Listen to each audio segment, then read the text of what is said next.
really long time I haven't made a video.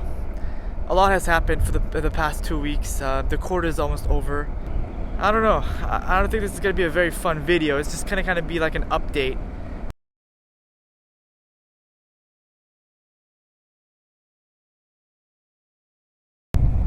Recently, I've been really pondering on the problems that Baha'is are facing, like in Iran and right now, even in Yemen. There's a lot of problems in Yemen right now with the Baha'is. The Baha'i faith is about unity, it's about world peace, it's about commonality between all faiths. Doesn't matter where you're from, you know, all religions are from one God, and they come in the world successively as an unfolding reality, one unfolding reality where humans come closer and closer in their understanding of God. In a sense, if Muslims hurt Baha'is, they're actually hurting themselves, because it's the same reality. We just have different names for things. We have different history, different times, and we get confused. You know, we attach ourselves to names and to titles instead of worrying about like the purpose of life and how everything is connected. The Baha'i faith is not separate from the other religions. It's just an independent religion that is progressive, you know. It's the next chapter of the same book, if you want to call it.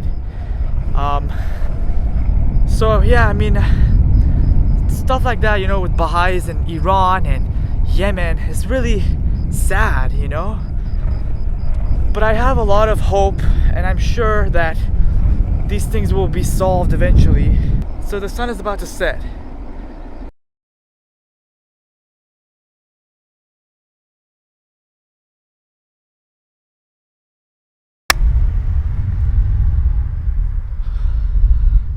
So the other day I had a really nice party, a great get-together with some of my friends from Bay Area and Sacramento. They came. It happened in Modesto at my cousin's. It was a very, very nice party. We all had a great time, got to know each other, had really cool conversations, and played some games. So that was really a highlight of my week so far. Other than that, again, like I mentioned earlier, this thing with, you know, Baha'is in Yemen, the persecution that has been getting worse, and with the Baha'is in Iran that I made a video about last time. I uploaded the 7 Baha'is who have been in prison for 9 years. It's, you know, I'm not sure what's their lot yet. I hope they get out as soon as possible. And the other thing that I wanted to kind of bring up is that I wrote an article called "Falsely Imprisoned Grandparents Wish to Be with Their Grandchildren." I will post that right under the description below. And I've been also writing for Thrive Global, which is a new online outlet, like a blog or news outlet. It's more like a blog that Ariana Huffington has started. It's been like 6-7 months now. I recently heard, because I was trying to publish the article about the 7 Baha'is, the falsely imprisoned Baha'is, on Huffington Post, and I emailed Ariana, and she messaged me right back, and she said she left as the chief editor of Huffington Post. Now she's starting, you know, the Thrive Globals, and she asked me to become a writer for the website. I filled out the form, and I immediately became a writer. And so I've been also, whenever I have time, I've been very enthusiastic for writing articles that I find interesting and important. You know, the website has to do a lot with well-being and stuff, so it's pretty cool. I already published 2 of my articles, so I'll leave those links below if you guys want to check it out, and please share it. And I'm currently working on a new article that I'm hopefully going to publish this week once I finish fleshing out some more ideas. So yeah, I've been finding writing something that I enjoy doing actually. It's something very new. I think the first professional article is the one about the Baha'i Yaran, the 7 Baha'is falsely imprisoned. And that really, I think, set the path for me to continue writing, not just about one or two different things, but many different things. And in a lot of my articles, I try to talk about Baha'i writings in there. I try to introduce the Baha'i faith as a way to have discourse or have a conversation around Baha'i themes all over the internet. So that's what's going on. It's kind of like what I do with my YouTube channel. You know, I always make videos that are either not explicitly talking about or mentioning the Baha'i faith, but there are some videos that do. And you know, I think in my articles it's kind of similar in the sense that like I talk about, you know, ideas that really anyone could talk about, and then I go around it and add some Baha'i ideas in there, like Baha'i principles or Baha'i thoughts, sort of to really shed light on the Baha'i faith online. So Baha'u'llah was born in 1817 in Persia, Iran, and so again, in the upcoming months, a few months from now, in October, it's going to be his 200th year anniversary of his birth. And so there's going to be a lot of wonderful, you know, conference gatherings and things like that to celebrate his birthday. And I've been really thinking about how, as with a group of people that I have that I know of, we can think of ways to make a video that will inspire a lot of people.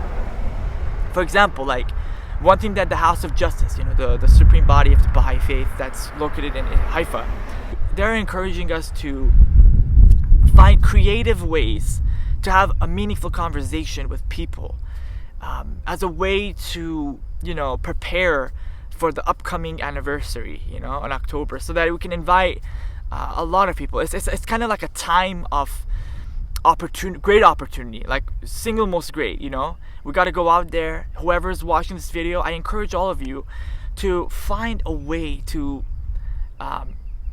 you know, have many conversations with people about Baha'u'llah. And it doesn't necessarily have to be that you want to, you know, make people Baha'i. That's not the point, and that's, I think, the wrong intention. Yeah, the outcome of becoming a Baha'i is beautiful. It's like the best fruit, you know, because that's the moment where people are, you know, declaring that, yeah, you know, this Baha'i faith is what the world needs, is something that, you know, speaks to a lot of my heart's questions. That's great. You know, we want a lot of people to learn about the Baha'i faith and feel welcomed to become Baha'is, you know, but that's through their own choosing. But again, let's put aside this notion of making people Baha'is and think in terms of how can we relate with others? How can we speak about things that are in common between us? Things that we all want to, you know, together to establish. For example, everybody wants to establish peace. Everybody wants to establish unity in the world. So how can we, as a, you know, as friends, as colleagues, as co-workers, as neighbors, as classmates, encourage conversations that are elevated, that has to do with the principles of the Baha'i faith, that has to do with the person of Baha'u'llah. Who was Baha'u'llah? What was he like? Or what are some things that some of the early believers that were with Baha'u'llah in his presence, what are some of the stories that they share? There, you know, these things are available. And how, you know, why is Baha'u'llah relevant in this time, in this time in the world, in this political climate, in this age of humanity, you know?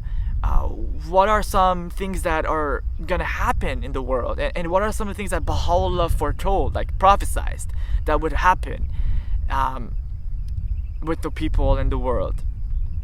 And these are some things that I think might be useful to think about if, you know, once we go out there and speak to people, you know, just think of questions, think of creative ways to mention Baha'u'llah in a way to teach others about, you know, the significance of Baha'u'llah and what he suffered, what he endured, and for what reason, you know?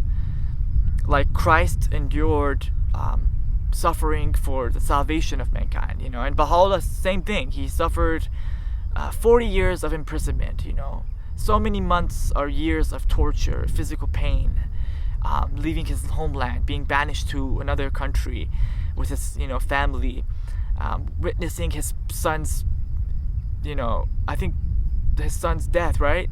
And things like that. These are some of the things to think about, to bring up to people if they ask, if they want to know more.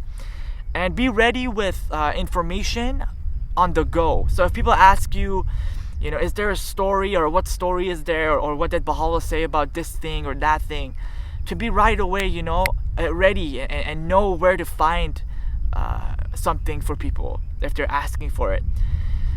So yeah, this is a great time, you know, a great time of refreshing, of regeneration, reinvigorating ourselves, and getting ready for the bicentenary of the Baha'u'llah's birthday. And I'm looking forward to seeing what will come up, and I'm gonna try to make some videos about it, and I might do some social kind of videos where I interact with people and talk about Baha'u'llah. It's something that I'm thinking of doing actually eventually. And yeah, I mean, life is all about learning. It's all about experience. You don't need to know how to do anything. Just go out there, put yourself in a very uncomfortable position, and you'll be fine. You guys will do great. I'm sure you guys are gonna, you know, find amazing people to talk to, and I'm sure the conversations that you guys are gonna have with people, with your friends, with people who you thought will never be interested, are gonna be fruitful, to say the least. Please write down some thoughts down below. I'd like to hear what your guys' plans are about the upcoming bicentenary of Baha'u'llah's birthday, and what are you gonna do to strike a meaningful conversation, you know? How are you gonna do it? With whom? Excuse me, senor. It is not ole ole, no? See, it is only one